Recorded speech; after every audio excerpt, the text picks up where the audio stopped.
In a busy Nigerian city where everyone was chasing one dream or another, there lived a woman named Ijoma. Ijoma was a wife, a mother of 2 boys, and a hard-working food vendor. She was not rich. In fact, there were many days when she didn't know where the next day's money would come from. But one thing Ijoma had was determination.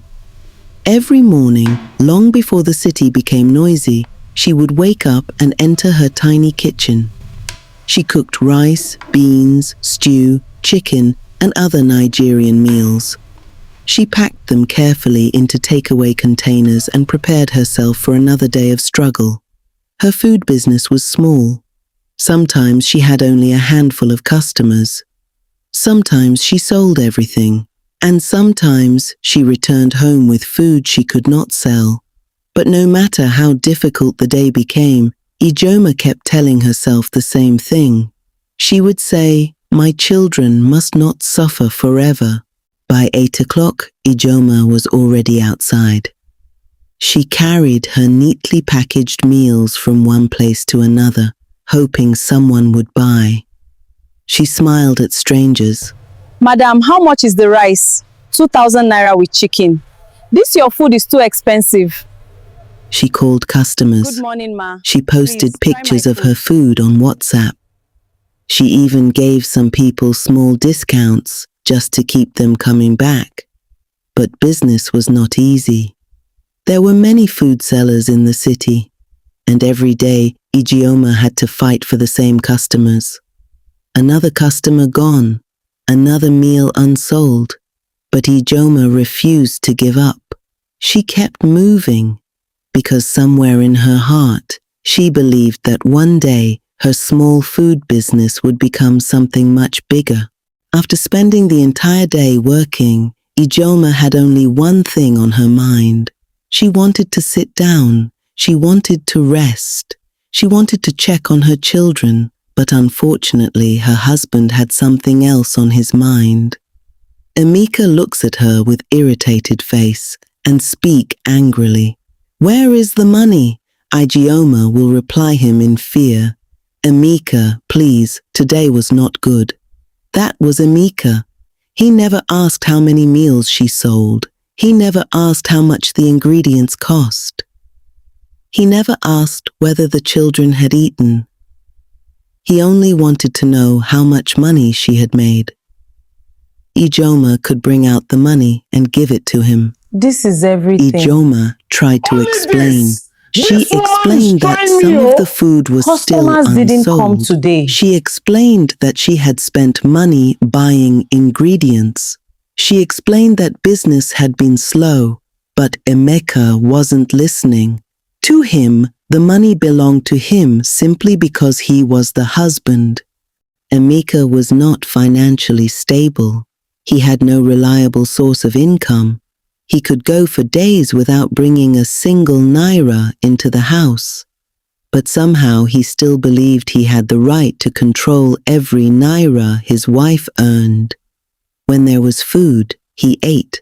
When there was money, he took it. When there was a problem, he blamed Ijoma.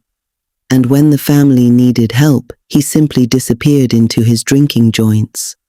Ijoma looks at him and says, "Emeka, what are we going to use for tomorrow's food?" "You'll find a way." "But I gave..." Emeka would reply, "You'll find a way." That was his favorite sentence. Whenever Ijoma asked him to take responsibility, he repeated those words.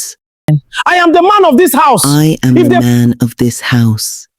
But being the man of the house was not about shouting. It was not about taking money. And it certainly was not about making your family afraid of you. While Ijoma was thinking about tomorrow's food, tomorrow's school fees, and tomorrow's bills, Emeka was somewhere else. He was sitting in a drinking joint with his friends.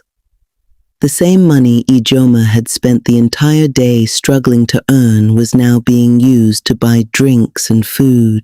Emeka bought meat. He bought drinks. He laughed loudly. and in front of his friends, he pretended to be Emeka, a buy another successful round. man. Bring it. But none of them knew the truth. Don't worry. The man I take care of my boasting about family. taking care of his family But at was home- spending the family's money while his wife was struggling to survive. By the time Emeka returned home, it was already late. Ijoma had waited for him. There was no food in the house. There was no money left. And there was no peace. Emeka enters and demanded for his food. Where is my food? Instead of understanding, Emeka became angry. Instead of taking responsibility, he blamed her. And once again, Ijeoma found herself outside her own home. The rain fell heavily. Her clothes became soaked. But the tears on her face were not caused by the rain. That night, Ijeoma walked without knowing where she was going. She thought about her children. She thought about the food business she had struggled to build. She thought about the money Emeka kept taking. She thought about every insult. Every night she had cried. Every morning she had woken up and gone back to work. And for the first time, something inside Ijeoma changed. She no longer wanted to survive. She wanted to escape. She wanted money. She wanted a better life for her children. She wanted to become the kind of woman nobody could ever look down on again.